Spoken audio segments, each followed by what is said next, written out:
All right. We are live, and this Monday afternoon, we're recording I guess, an episode. That would be another reaction video to news, and generally these kind of pop up out of nowhere because I generally have a question about things that are going on, and from there, well, I try to figure out if what I'm thinking is true or not. So on July 21st. That was 3 days ago. That was a Friday. I read some interesting news that sent me down a short rabbit hole. Not necessarily like a super long rabbit hole, but this was the initial article that I read, and therefore got me like sent to more research. So here's the title: Report finds seven cannabis CEOs in the U.S. earned more than 4 million in 2021. Now, why was this well interesting to me? Because during COVID and during the pandemic, and maybe a little bit before that, there was a growth in the amount of cannabis dispensaries popping up across Toronto. Now, obviously, there must have been a lot of money that was invested into the collection of these buildings, enough to pop up almost like one dispensary per block. And it does feel like that when you drive through the city. And it does feel like there are more, let's say, more dispensaries than there are dollar stores. And with the fact that things are so expensive, I think we can probably invest in more dollar stores. But even more of a concern, I think, is the fact that while schools were being shut down to let students work from home and study from home, and you also had teachers that would have to do the same thing, there's this growth of dispensaries, which is a bit of an issue. I mean, because if we could invest that same amount of money into education, would the, would the pandemic have so severely affected uh, the education for so many people, not just children, but also young adults and adults who also wanted to continue their education, meet their career goals, and all that other good stuff. So, reading through this story, well, obviously the headline emphasizes that these CEOs all earned more money, but when it comes to Canadian CEOs and dispensers, which one made the most amount of money? So here it writes that last year, Irwin Simon, the CEO of Tilray, was Canada's highest paid CEO, well, cannabis CEO to be specific. Now, his total compensation was more than 28 million. It included one-time equity grants that totaled 15 million, and these were used as an additional incentive to enter into an employment agreement when Tilray merged with Aphria. Now, Aphria is another publicly traded stock in cannabis. Now, according to MJ Biz Daily, Tilray's median employee compensation was 15,061 dollars. So median employee compensation. So overall, he was the highest paid cannabis CEO in the country in 2019. This was according to a 2021 report from Canadian Center for Policy Alternatives titled "The Golden Cushion." Hmm. Now, according to that report, the top 100 CEOs made 202 times what the average Canadian worker earned on average. So, like I said, during 2020 through 2021, I would say 2022, I think the amount of cannabis dispensaries has hit a bit of a bubble just based off the amount of surplus shops there are. Like, for example, I live in Scarborough, and if I drive 1 kilometer, maybe 2 kilometers, I'll probably see a dispensary um one every like 500 meters at least. Like if I walk down this street, like literally right across from where I live, there's actually a dispensary that had been talked about opening up, or at least advertising being open for the past like 2 years. So clearly, there's been some money heavily invested into the growth, and I guess it's almost like dandelions popping up out of nowhere, these dispensaries, and it's crazy. I mean, how many people really need to be buying pot all the time? And if they do so, I mean, how much money do they really want to spend on all these products? And so not only was there's news about this that I ended up researching and reading, I mean, I got a little more interested in this topic and want to find out which marijuana stocks are worth investing in, if there are any, because clearly that bubble has burst because of the amount of shops there are. So this site and this article helped me at least frame the growth of weed stocks over the year. So this article was released, I think, this month on the 15th. So that would be still July 15th. So it's fairly recent. Now, this article was a response to a rally on Thursday, that gave gains to a bunch of Canadian marijuana stocks. And why? Well, according to a Bloomberg report, the US Senate Democrats were planning to introduce a federal cannabis decriminalization bill this month, which would be this month, July. So, with that question, there was the debate about, are Canadian marijuana stocks worth buying now? With that said, uh, well, it could, and it probably would. However, even if this bill was passed, the implications, in particular for Canada's pop producers, are still unclear. Now, when it comes to Canada and its setting, when it comes to this, the cutbacks continue for Canada's marijuana industry. Like I said, the bubble has popped. There are too many dispensaries. There's dispensaries in every city and every town. You can find a way to get pot legally. So there's no need really for the black market. However, like I said, because of so many different shops popping up, there was at least from my experience, there was a pushback from the black market to accommodate the overall competition set up by the government. Now, when it comes to these public companies, these publicly traded companies, in particular, Aurora Cannabis, as you can see here, here's the ticker stock. Now in June, they said that they laid off around 12% of its staff. The company said the layoffs were part of earlier efforts to save around 70 million to 90 million Canadian dollars to support our path to profitability. Now, likewise, Aurora and its rivals had to also deal with layoffs, closures, and executive team shakeups over the past few years. Why? Because of losses, competition, and overexpansion. And market shares then continue to shrink for the big Canadian marijuana stocks like Hexo, Canopy Growth, and Tilray, who we learned about just before in this other article. Now, of course, the man with the most money, Irwin Simon, of these marijuana stock CEOs, he works for Tilray, who as well made a merger with Ephria. So here are some of the looks of these ticker stocks. I'm just going to quickly go over the ones with Hexo, Canadian, down for today, actually. Canopy, likewise, down from today. And Tilray actually went up by less than 1%. Here's Aurora, also went up by less than 1%. So as you can see, these stocks aren't as profitable as they once were.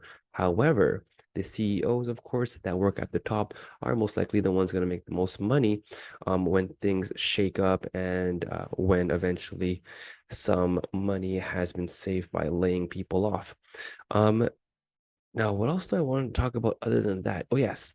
So, like I said, there's more pop-ups coming up, and another retailer that's going to enter the dispensary scene is going to be Marley Natural Cannabis retail. And Marley Natural, based off of the one Bob Marley, they're going to be popping up stores too. And I mean, do we need more? I really don't think so. But of course, they see Canada as this untapped green mile, and we all apparently want to get high. So, why not bring up some fresh vibe ventures popping up in Toronto as well? Now, where will these stores open up? Several, according to them, prime retail sites have already been secured, and the first one will open up at 1887 Avenue Road in Toronto, and then future locations are planned across Canada, and with expectations to open up 35 stores by 2030. Again, the marijuana space as a sector is simply, I'm going to say, oversaturated. However, there seems to be little, I would say, limitations on what's going to be going on. Um, and according to this other article published in July 22nd, the adult use in cannabis sales continue to grow to nearly 376 million in May. And so what this article says, it's a Canadian business info website. So sales of legal adult cannabis in Canada totaled 375.8 million Canadian in May. And this represents a 0.7% increase over April sales on an unadjusted basis, according to data from Stats Canada. And so clearly, more people are consuming legal cannabis. But the big question could also be is how many people are buying and using cannabis illegally, or rather from the black market. So monthly sales totals and months over month changes in the remaining provinces, that is the other provinces in Canada, because I think they went over Ontario as well as Alberta and Quebec in this previous paragraph. So let's highlight some of those changes. So over the month over month sales in Canada's 10 provinces, it was led by BC with a 3.9 monthly increase to 55 million. In Ontario, the nation's biggest cannabis market, this grew by 0.5% over April to 151.6 million. Now in Alberta, we have a 65.4 million, which is a 1% increase. And in Quebec, sales were also at an up at 0.7%, reaching 50.5 million. And then here are the other numbers for the other provinces. I think the only ones that that had a decrease was Manitoba, Newfoundland, and also PEI. Likewise, the Yukon Territory shrank by 0.7%. However, Stats Canada did not report retail cannabis sales figures for the Northwest Territories or Nunavut. Interesting. Okay, so overall, what we can tell from this article is that more Canadians are using cannabis, especially in heavily urbanized places in Ontario and Alberta and BC. And these numbers are interesting. I mean, I'm a cannabis user, and it's just interesting to hear how, I guess, almost it's mainstream now.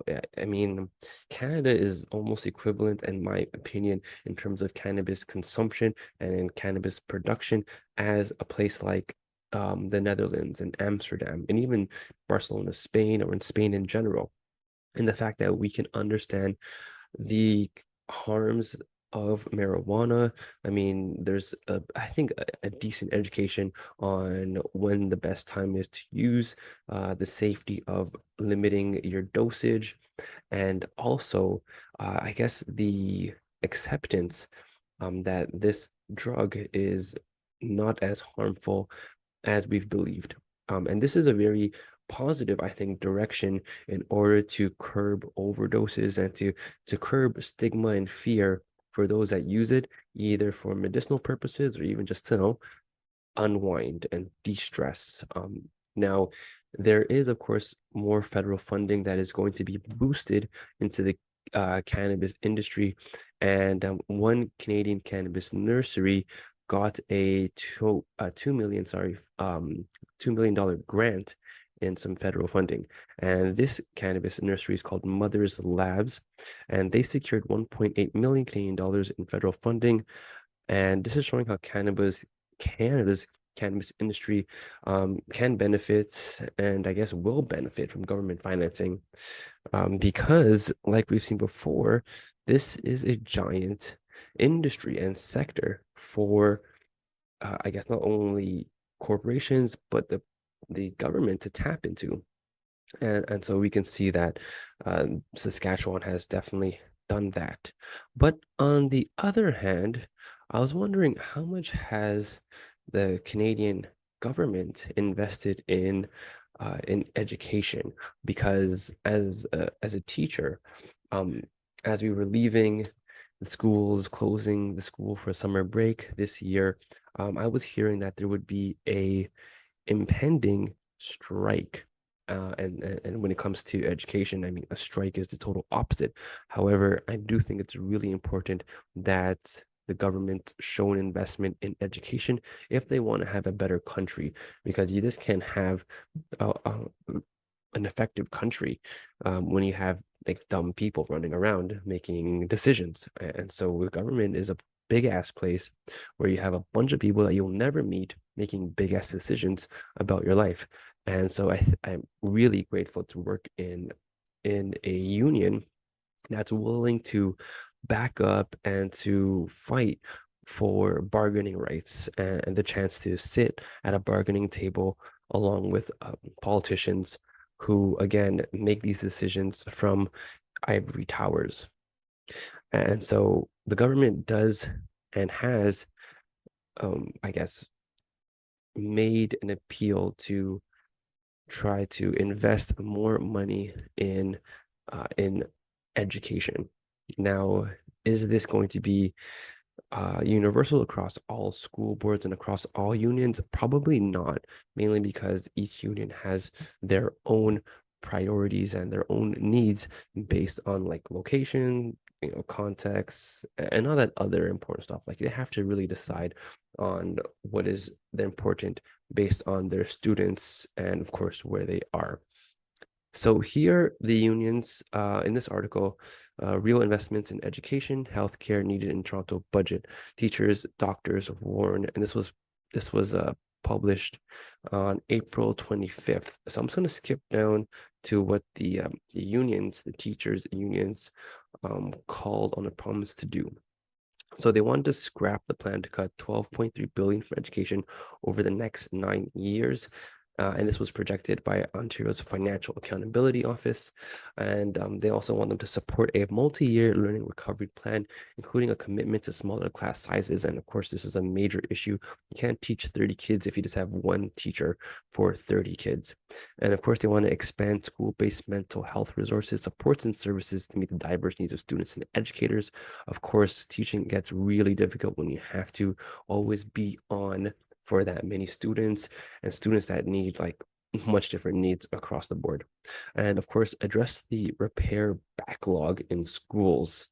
Okay, so those are the overall needs that the unions are calling on. And I really hope that they do that because I would not want to go on a strike.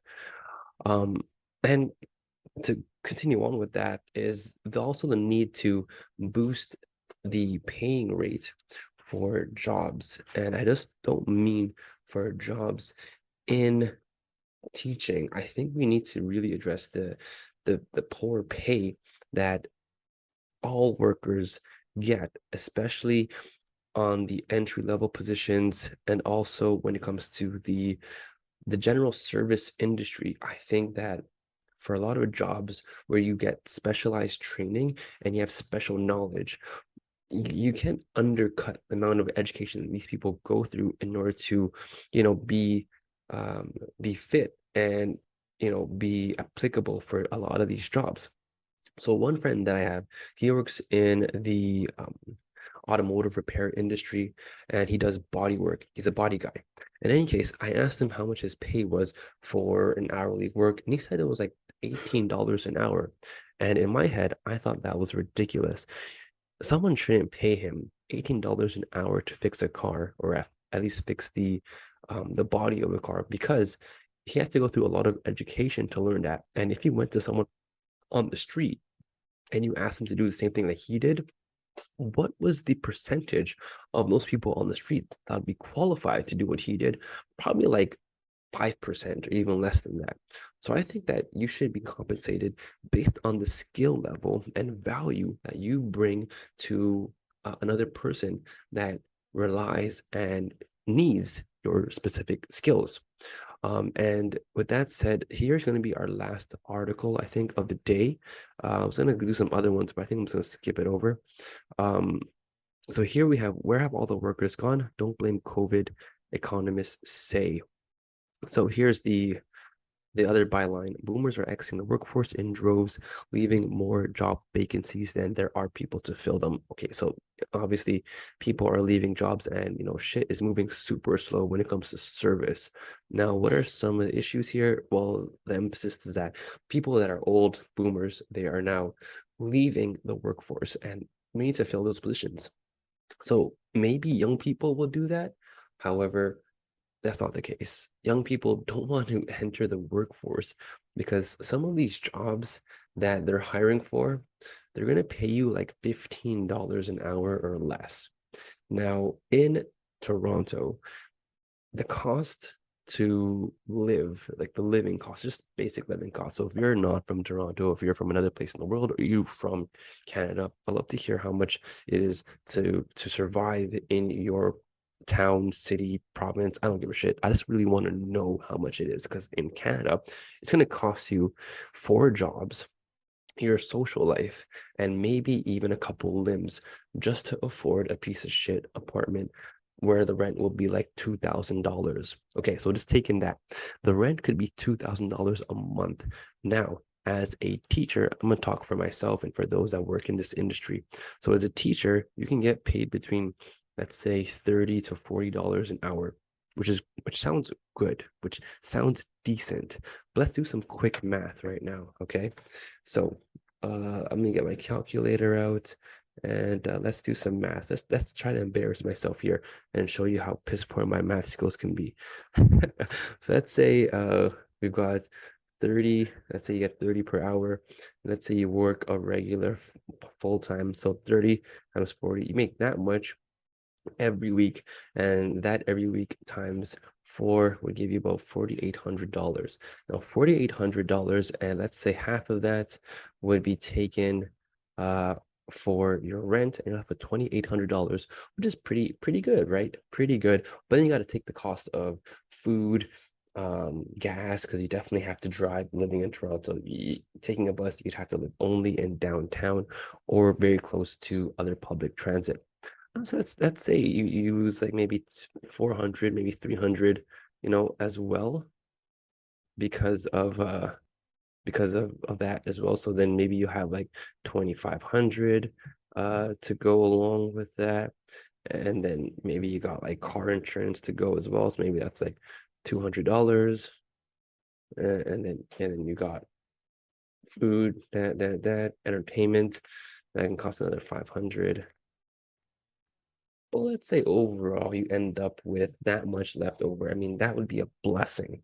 That would be a blessing. However, that's not the case. The cost of living in Toronto is very, very high, and the cost of, living comfortably in Toronto, you need to make at least $50,000 a year. Like that's kind of the overall agreement there. I could pull up an article that would talk about this, and I think I found one earlier, but right now it's taking a little time to find it.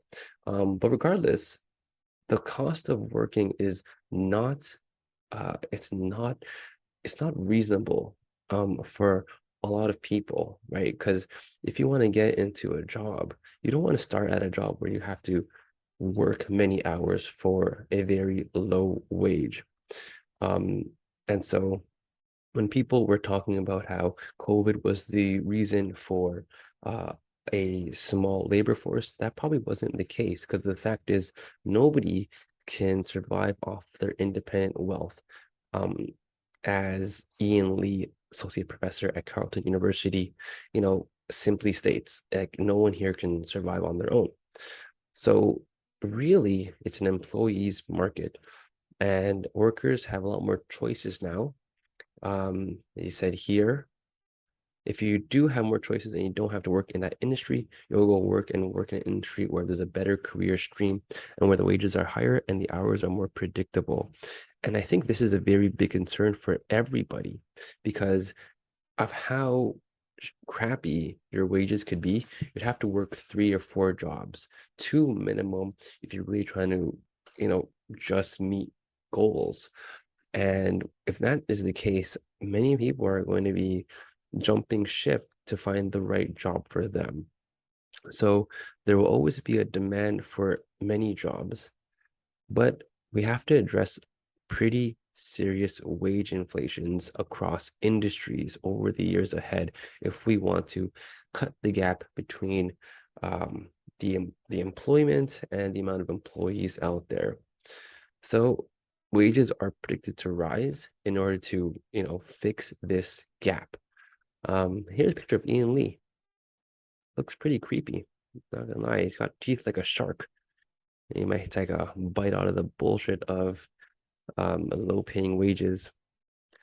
So in the end, the population aging can be our friend, not our enemy, because this gives, people a chance to at least bargain and look for jobs that are worth your time. And your time is more than your money, it's your life, right? So that's important, really, really important.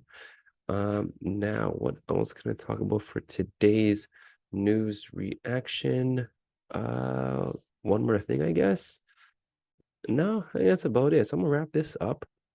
Hope you enjoyed my reaction to the booming marijuana industry in Canada and I guess some blowback from bullshit wages in Canada. And take care of yourself, take care of each other, and I'll see you next time. This is Just D.